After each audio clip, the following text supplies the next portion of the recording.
Competition ആയിട്ട് വന്നിരിക്കോ? അല്ല സാരി കൊടുത്തേ ഗ്ലാമർ ആയിട്ട് നേരത്തെ പോലെ അങ്ങ് ഇറങ്ങി നിൽക്കുകയാണ്. ആ ചേച്ചി അത് കാണുതി ശ്രദ്ധിച്ചില്ല ഇപ്പോഴത്തെ എക്സ്പ്രഷൻ. എന്താ എക്സ്പ്രഷൻ കാണിച്ചേ? മെയിൻ ആരാന്നൊക്കെ നമ്മളിപ്പോ പറയാൻ പോവാ. അറിയാലോ അല്ലേ? ഇന്നത്തെ എപ്പിസോഡിലെ 2 സ്കിറ്റും നമ്മൾ കണ്ടു കഴിഞ്ഞു. കുറെ പേര് നല്ല പെർഫോമൻസ് ഒക്കെ കാഴ്ചവെച്ചു. ഇനി ഇതിൽ ആരാണ് ക്യൂട്ടി ദ ബ്യൂട്ടി സോപ്പ് ഇന്നത്തെ main? Cutie the beauty soap ഇന്നത്തെ മെയിൻ ആരാണ്? എനിക്കൊന്നും ഒരു ഡൗട്ടില്ല, നമുക്ക് നോക്കാം. Okay let's see. ഈ ആധാരത്തിന്റെ അടിയാധാരം ഉണ്ടോ? അടി ഉണ്ടായോന്നോ? എന്തോ ഒരു അടി വെച്ചിട്ടാന്നറിയാവോ അനിയന്മാരുടെ നീ ആധാരം ഒന്ന് മേടിച്ചെടുത്തേ.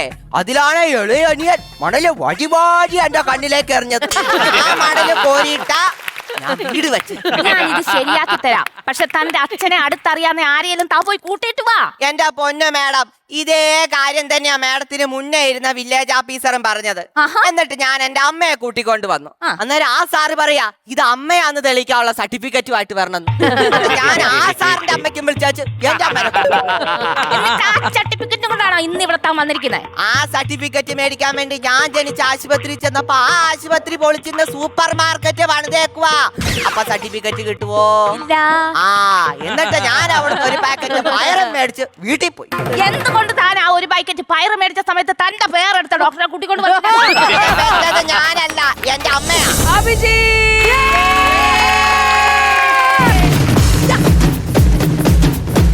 കൺഗ്രാറ്റുലേഷൻ. എന്താ നടക്കാൻ പോകുന്നതെന്ന് അറിയോ? ഇനി അഭിജിത്ത് മെല്ലെ ഇവിടുന്ന് സെൻട്രൽ സ്റ്റേജ് വരുന്നു. നേരെ നോക്കുമ്പോൾ ദാ അവിടുന്ന് ക്രൗൺ വരുന്നു. ഈ ക്രൗൺ ഈ തലയിലേക്ക് ഇരിക്കുന്നു. Ready?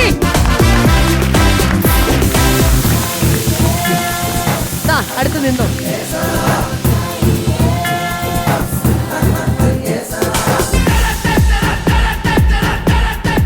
Congratulations, Abhijit! Comedy Masters-ന്റെ Cutie the Beauty Shop ഇന്നത്തെ മെയിൻ അഭിജിത്ത്.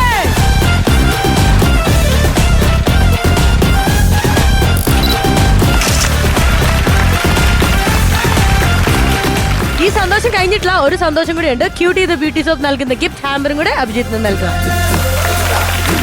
അമ്മയ്ക്ക് കൊടുക്കണം. പെട്ടെന്ന് അഭിജിത്തെ സൈലന്റ് ആയി പോയി. എന്നെ പറ്റി അഭിജിത്തെ? ഞാൻ അഭിജിത്തിനോട് വർത്താനം പറ്റേ ചേച്ചി അവിടെ നിന്നോ കെട്ടിപ്പിടിച്ചു നിന്നോ. ആ എന്നെ പറ്റി? പ്രതീക്ഷിച്ചില്ല. എന്നെ പ്രതീക്ഷിച്ചില്ല. ഇത് പ്രതീക്ഷിച്ചില്ല. ഒന്നും പ്രതീക്ഷിച്ചില്ല. സ്കിറ്റ് മര്യാദ കളിക്കാൻ പറ്റുമെന്ന് പ്രതീക്ഷിച്ചില്ല. ആണോ? ഇപ്പൊ എന്നെ ഈ ഒരു അവസ്ഥയിൽ എന്നാ തോന്നുന്നേ? സന്തോഷം. ആണോ? ക്രൗഡൊക്കെ കിട്ടി, അതും വന്ന് കയറി ഫസ്റ്റ് തന്നെ ക്രൗഡ് അടിച്ചിരിക്കുകയാണ്. കിടിലം. അപ്പൊ ഇനി ഇതേപോലെ തന്നെ മുന്നോട്ടേക്ക് പോവാ. പക്ഷെ ഒരു കാര്യം ആലോചിക്കണം, ഇതൊരു കോമ്പറ്റീഷൻ ലെവലാണ് ഈ ക്രൗഡ്. അങ്ങോട്ടേക്ക് മുഖത്തേക്ക് നോക്കി എല്ലാവരുടെയും കണ്ടോ സന്തോഷം ഉണ്ടെങ്കിൽ അടുത്ത തവണ ക്രൗഡ് മേടിക്കണമെന്ന് പറഞ്ഞിട്ട് നിൽക്കുന്ന ടീമുകളാണ്. ദിസ് ഷുഡ് ബി ഒരു മൈൽ സ്റ്റോൺ.